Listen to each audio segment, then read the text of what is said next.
Buenas, estamos con Antonio Soto Carmona, un pintor vasco afincado en Andalucía, en Montemayor, y con quien tenemos planificado hacer una visita a una de sus exposiciones temporales en el Parlamento de Navarra, en Pamplona, en los próximos meses de abril o mayo, y si se suspende como previsiblemente se prevé, pues ya se postergará para la fecha en la que se pueda.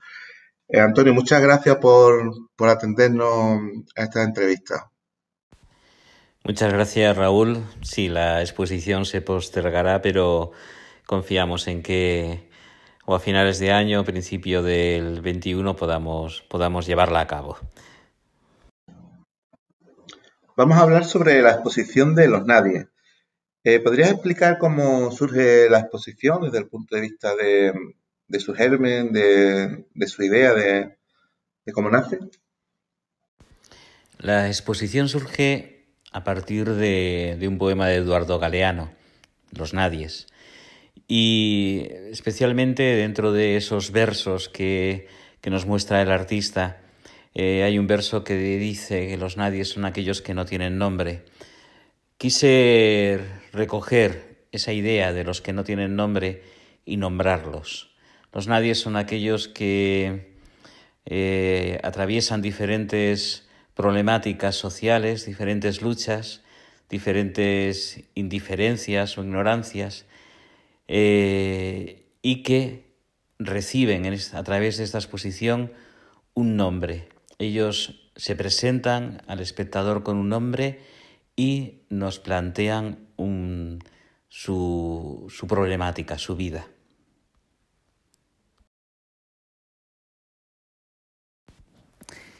Así podemos encontrarnos la historia de Asur. Él dice: mi nombre es Asur. Es un niño que sufre, que es víctima de trauma de guerra. O podemos encontrar la historia de Chanari, que se presenta y dice: mi nombre es Chanari, y nos habla del tráfico humano, o de la inmigración, o nos hablan de diferentes temas de actualidad, de vigencia, que aunque el poema de Galeano sea de hace tiempo ya, siguen, realmente son temas que están ahí candentes.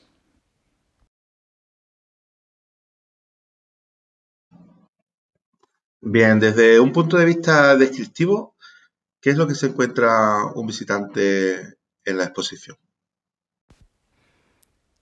Cuando empecé a trabajar la obra de los Nadies, estaba realizando una obra más matérica, más abstracta, pero tomé la decisión de hacer algo figurativo. Y traté de acercarme al espectador a través de unos rostros de un tamaño grande, de 1,60 m por 1,30 m, algunos miden 2 metros, y a través de una forma expresionista en la forma de realizar el rostro, en los colores, y fue esa decisión que tomé para que la mirada del cuadro se encontrara con la mirada del espectador.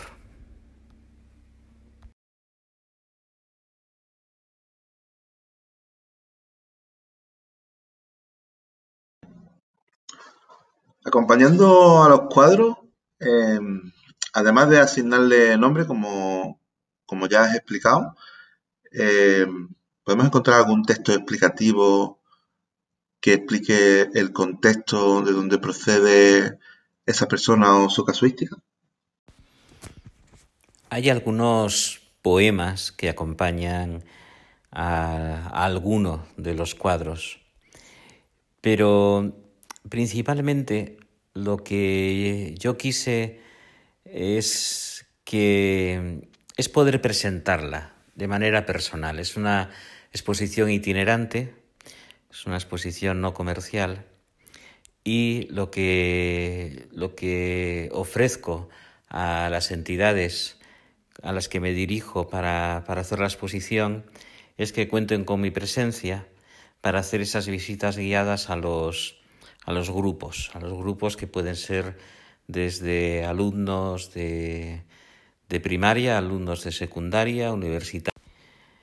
Así que normalmente la exposición, por ejemplo, esta de Pamplona, empezaba el día 21 de abril. Yo estaría en Pamplona hasta el día 2 de mayo, haciendo esas visitas guiadas a la exposición y ofreciendo a su vez talleres, un taller que se titula El Camino hacia la Paz para diferentes grupos, un taller activo, plástico. Y la verdad es que la visita guiada dura alrededor de 50 minutos, ideal para un grupo escolar, y la experiencia es... Sé que a diferencia de otros pintores que son más celosos con su producción y con sus cuadros, tú dejas que los visitantes toquen las pinturas, acaricien los cuadros. Interpreto que es una manera de facilitar que se establezca una conexión entre el espectador y el objeto al que están admirando, en este caso no como un icono, sino con un mensaje de fondo, ¿no? De esta manera entiendo, explícame si es así o no, que el espectador se convierte en un agente activo y establece conexiones con los mundos que tú has acercado, ¿no? Mira, Raúl, cuando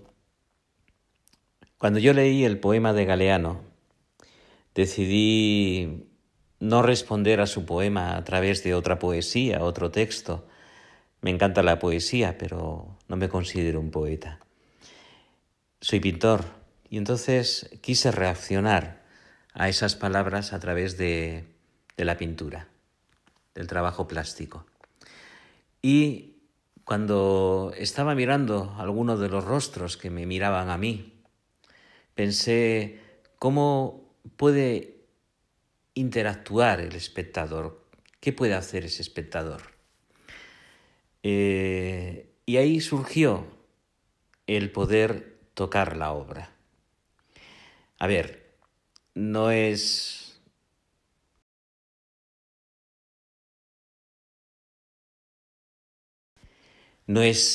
que vayan tocando cada cuadro. Yo les explico parte de la exposición, parte de los cuadros, y entonces hay un momento, a la mitad de esa explicación, de esa visita guiada, en el que yo les invito a que se acerquen y sigan leyendo los nombres y las pequeñas frases que acompañan a cada uno. Y aquel que más les impacte, con el que más se relacionen de alguna manera por su rostro, por su nombre o por su texto, lo puedan acercarse y tocarlo. Tocarlo como diciendo, aquí estoy yo, o te entiendo, o quizá, como ha ocurrido muchas veces, que digan, yo estoy pasando por un problema. Es maravilloso. Tengo la sensación de que la experiencia va más allá de lo sensorial y se convierte en una experiencia casi espiritual.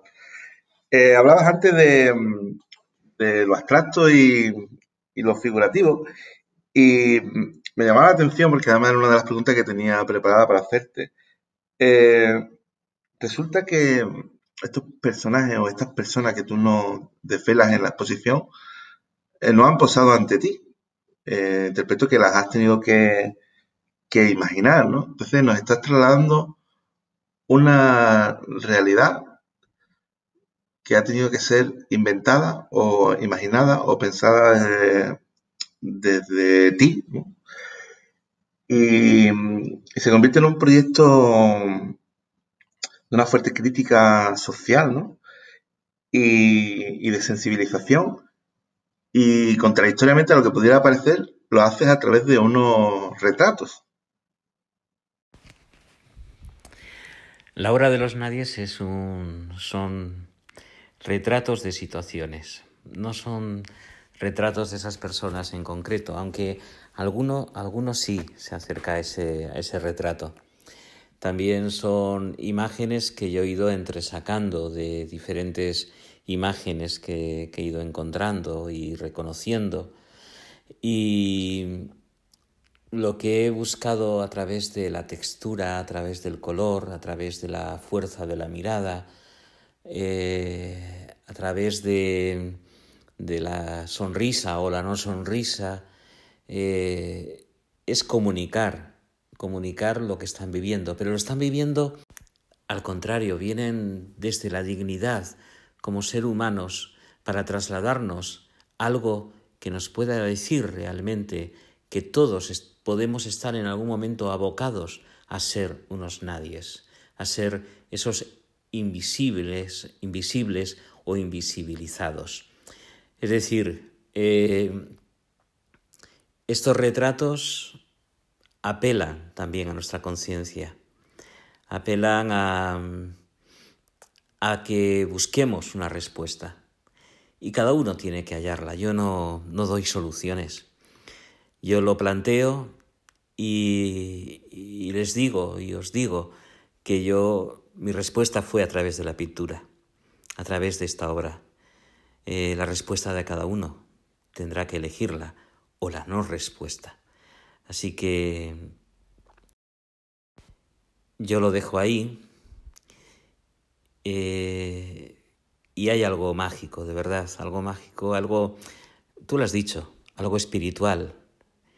Cuando invitas a tocar esa obra y que venga algún niño que ha sufrido acoso escolar, bullying, y se dirija al rostro de Amanda y lo toque con un cariño, con una sensibilidad, con algo especial, y reconoces que ahí hay un problema. O que venga gente que, sin hogar, que se acerque al rostro de Ramón o al rostro de Iki, un hombre que ha venido de África, y lo toquen también. Antonio, ha sido un auténtico lujo que nos hayas podido atender y contar con tus aportaciones en primerísima persona. Aprovecho para despedirme y si quieres, pues en tu aporte de despedida, pues puedes decir lo que quieras, invitar a quien quiera asistir o cualquier cosa que te plazca. Muchísimas gracias, porque entiendo que además del tiempo que nos has dedicado, tu obra es impresionante. El proyecto de darles nombre no solo les da identidad, también les da dignidad y, y te conviertes de alguna manera en la voz de los que no tienen voz. Gracias por ser la voz de los que no la tienen. Pues muchas gracias, Raúl, por tus palabras, gracias por contar conmigo, por llamarme y por plantearme esta entrevista. Me gustaría que nos encontráramos en el camino. Me gustaría enseñaros esta exposición y que escucháramos juntos ese poema de Galeano, que pudiéramos descubrirnos en mitad de una sala de exposición, rodeado por esos rostros que nos miran, todos nos miran, salvo dos, pero algún día os explicaré también el motivo de que esos dos cuadros nos... Y descubrierais por qué os llama, que os acercarais y que pudierais acariciar ese rostro o acariciar esa mirada, esa boca, y descubrir quizá en esa boca abierta del rostro de Faraj el valor, la valentía de una víctima inocente en un conflicto armado, una víctima de Gaza, que nos está diciendo: aquí estoy, y si tú me ves, quizá mañana seguiré siendo. Muchas gracias, Raúl, y muchas gracias a toda la clase.